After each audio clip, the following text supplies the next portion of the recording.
ठंडी सुबह थी। हवा कांपती हुई घर में घुस रही थी। मिट्टी की दीवारें सीलन से भरी थीं और छत से टपक रहा था पानी। टप टप टप। घर के कोनों में बाल्टियां रख दी गई थीं। रजाई में लिपटी दादी खांस रही थी। मां ने चूल्हा जलाया। लकड़ी गीली थी, धुआं ज्यादा। बाबूजी को गर्म दूध पकड़ाकर बोली, थोड़ा पी लीजिए, ठंड अंदर तक घुस गई होगी। बच्चे पास बैठकर कांपते हुए पूछे, खाना? मां मुस्कुरा दी, आज भी सत्तू है। पुराने गद्दों पर सब लेटे थे। रंग बिरंगी रजाइयां थीं, फटी पुरानी लेकिन गर्म। मिट्टी के फर्श पर दादी ने बोरी बिछाई थी और बोली, हमारे समय तो यही राजा था। घर छोटा था पर दिल बहुत बड़ा। खाने को थोड़ा पर बांटने को बहुत। बारिश 3 दिन से नहीं रुकी थी। खेत की हालत बर्बाद थी, लेकिन उम्मीद अभी जिंदा थी। बाबूजी ने छत चढ़कर बोरे ठोके। मां नीचे से कीलें पकड़ा रही थी। बच्चे नीचे से चिल्ला रहे थे, बच के, बाबूजी। एक कोना फिर भी टपकता रहा। वहीं बाल्टी रख दी गई। अगले दिन सुबह बाबूजी खेत निकल पड़े। पगडंडी पानी से लबालब। पैर कीचड़ में धंसते गए। कपड़े गीले हो चुके थे, पर बाबूजी की चाल में थकावट नहीं थी। खेत पहुंचे। सब पानी में डूबा था। आंखें मूंदकर आसमान की ओर देखा और मन ही मन बोले, कोई तो सुन ले। तभी एक चमकदार बूंद गिरी और मिट्टी से एक पौधा उगाया।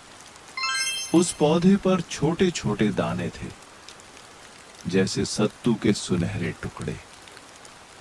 बाबूजी ने एक उठाया। हाथ में आते ही गरम सत्तू बन गया। भाप निकल रही थी और महक स्वाद से भरी थी। क्या सपना है? बाबूजी बोले, लेकिन पेट ने कहा, नहीं, ये सच है। उन्होंने वो दाने जमा किए और दौड़कर घर लौटे। अगर आपको ये कहानी पसंद आ रही है तो अभी सब्सक्राइब करें स्क्रिबल टीवी को। और चलिए साथ मिलकर और कहानियां सुनते हैं। मां चौंक गई। इतना गरम सत्तू कहां से? बाबूजी बोले, आसमान से आया है। दादी ने मुस्कुराकर कहा, मेहनत का इनाम है। बच्चों ने गाना शुरू किया, सत्तू आया, बादल लाया। उस रात सब पेट भर सोए। पहली बार 3 दिन में किसी ने और नहीं मांगा। दादी बोली, किस्मत जब देती है तो चुपचाप। मां बोली, इस बार किसी को बताना मत। पर अगली सुबह चमत्कार और बड़ा था। छत से टपकना बंद हो गया था। बोरे अब उड़ते नहीं थे, जैसे कोई उन्हें थामे हुए हो। फिर एक बच्चा चिल्लाया, ऊपर देखो। आसमान में एक गोल बादल सिर्फ उनके घर पर मंडरा रहा था। वो नाच रहा था, हल्के हल्के हिल रहा था, जैसे किसी रजाई की गोद में घर छुपा हो। हर सुबह कोने में सत्तू के नए दाने मिलते थे। मां समझ गई, ये कोई जादू है, लेकिन बिना मेहनत के नहीं मिलेगा।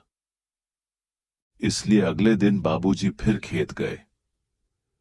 फिर से वही पौधा उगा, फिर वही दाने। अब हर दिन एक नया हिस्सा सुलझता गया। पुराने टूटे दरवाजे की मरम्मत खुद हो गई, रजाई खुद सूख कर फूल गई। घर में जो टूटा था वो धीरे धीरे जुड़ता गया। गांव वाले हैरान थे, इनके घर में ऐसा क्या है? बच्चे बोले, हमारे पास एक बादल है। सब हंस पड़े। बादल? वो तो सबके पास होता है। लेकिन उन्हें क्या पता था, ये वाला सिर्फ मेहनत वालों का होता है। एक दिन एक और गरीब घर में वही बादल जा पहुंचा। पता चला बाबूजी ने वहां सत्तू बांट दिया था, और जहां बांटा वहीं बादल भी गया। सच्चा जादू बांटने से बढ़ता है।